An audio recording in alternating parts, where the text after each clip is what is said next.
Good morning students. Exercise 1.3 ல first sum பார்க்க போறோம். second subdivision 2x minus y வந்து 8.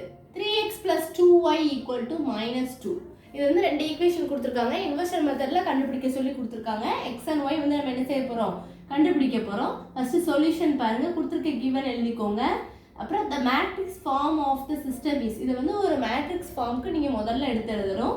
அப்ப x ஓட கோஎஃபிஷியன்ட் y ஓட கோஎஃபிஷியன்ட் எழுதிக்கோங்க. அப்ப 2 minus 1 அங்க அடுத்து செகண்ட் ஈக்குவேஷன்ல வந்து 3 என்ன வரும் 2 வரும். அடுத்து x y இதுதான் நம்ம கண்டுபிடிக்க போறோம். 8 வெளிய ஈக்குவல் டுக்கு அந்த பக்கம் இருக்குறத தனியா ஒரு பிராக்கெட் போட்டு எழுதணும். 8 minus 2. இப்போ இது ஃபார்ம் வந்து என்னது ax equal to b. அப்ப a யோட வேல்யூ முதல்ல எழுதிக்கலாமா 2 minus 1 3 2. b யோட வேல்யூ வந்து என்னது 8 minus 2. நமக்கு formula x equal to a inverse b னு தெரியும். x வச்சு கண்டுபிடிச்சோம்னா அடுத்து அதே மாதிரி ஈஸியா நம்ம சால்வ் பண்ணிடலாம். அப்போ a இன்வர்ஸ் அப்படின்னா நமக்கு வந்து டிட்டர்மினன்ட் a தான் முதல்ல கண்டுபிடிக்கணும். அப்போ டிட்டர்மினன்ட் a னா a அப்படி என்ன பண்ணுவோம்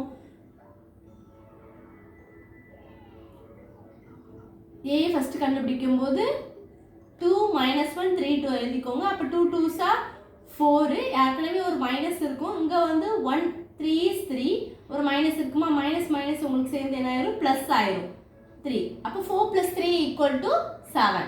அப்போ a inverse equal to 1 by determinant a adjoint a னு போட்டிருக்கேன். அப்போ determinant a யோட வேல்யூ வந்து என்னது 7. அப்போ 1 by 7 adjoint a யோட வேல்யூ வந்து என்னது 2. நமக்கு வந்து அப்படியே நம்ம வந்து லீடிங் டயகனலா மாத்துவோம். அப்போ 2 2 மாறிடுமா இங்கே 2 தான் இங்கே 2 தான். அடுத்து சைன் வந்து நமக்கு சேஞ்ச் ஆயிரும். -1 ஆ இருந்ததுன்னா +1 ஆ சேஞ்ச் ஆயிரும். 3 ஆ இருந்துச்சு அப்படின்னா +3 ஆ இருந்ததுன்னா -3. அதாவது சைன் வந்து ஆஃப் டயகனல்ல சேஞ்ச் ஆயிடும். இப்போ x equal to a inverse b ன்னு போட்டுக்கலாமா? a inverse என்ன கண்டுபிடிச்சு வச்சிருக்கோம்?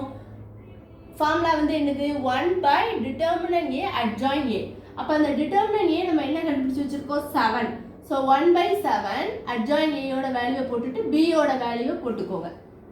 இப்போ என்ன பண்ணனும் ரெண்டு மல்டிப்ளைனால இது ரெண்டையும் மல்டிப்ளை பண்ணி எழுதலாமா? அப்ப ஃபர்ஸ்ட் ரோவையும் இந்த காலத்தையும் ஒரே ஒரு காலத்தா இருக்கு அதை நம்ம மல்டிப்ளை பண்றோம். அப்ப என்ன வரும் உங்களுக்கு 2 8s are 16. 1 into -2 -2. அடுத்து செகண்ட் ரோவையும் அந்த காலத்தையும் மல்டிப்ளை பண்ண போறோம். அப்ப 3 8s are 24 2 2s are 4. அப்ப இங்க வந்து -3 into 8 வந்து உங்களுக்கு என்னது -24. 2 into 2 வந்து என்னது 4. அப்ப பிளஸ் into மைனஸ் மைனஸ். இப்போ 1 by 7 இது ரெண்டையும் சப்ட்ராக்ட் பண்ணும்போது உங்களுக்கு என்ன கிடைக்கும் 14. இது ரெண்டையும் ஆட் பண்ணும்போது என்ன ரெண்டு சைன் சேமா இருக்கனால 24ஐயும் 4ஐயும் பண்ணும்போது உங்களுக்கு என்ன கிடைக்கும் -28. இப்போ என்ன பண்ணலாம் 7 கீழ இருக்கனால அதை வந்து மேலே கீழே நம்ம டிவைட் பண்ணிக்கலாம். அப்போ 14 by 7 ஆயிருமா? இங்க வந்து என்ன கிடைக்கும் -28 by 7. கேன்சல் பண்ணா என்ன கிடைக்கும் உங்களுக்கு 2.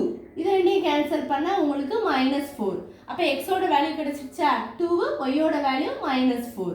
hence the solution set is நமக்கு என்ன கிடைச்சிருக்கு 2 ஒன்னு என்னது -4. எப்பவுமே கொடுத்திருக்கிற given கண்டிப்பா ஃபர்ஸ்ட் எழுதணும். அதுக்கே உங்களுக்கு ஒரு மார்க் இருக்கும். ஃபார்முலா ஒன்னு இருக்கு a inverse equal to 1 by determinant a adjoint a. அதெல்லாம் ஃபார்முலா பாக்ஸ் போட்டு எழுதிக்கோங்க. அடுத்து லாஸ்ட் நீங்க கண்டுபிடிச்ச பிறகு அது ஆன்சரா நீங்க எழுதும்போது என்ன எழுதணும் hence the solution set is இதெல்லாம் கண்டுபிடிக்க சொல்லிருக்காங்க.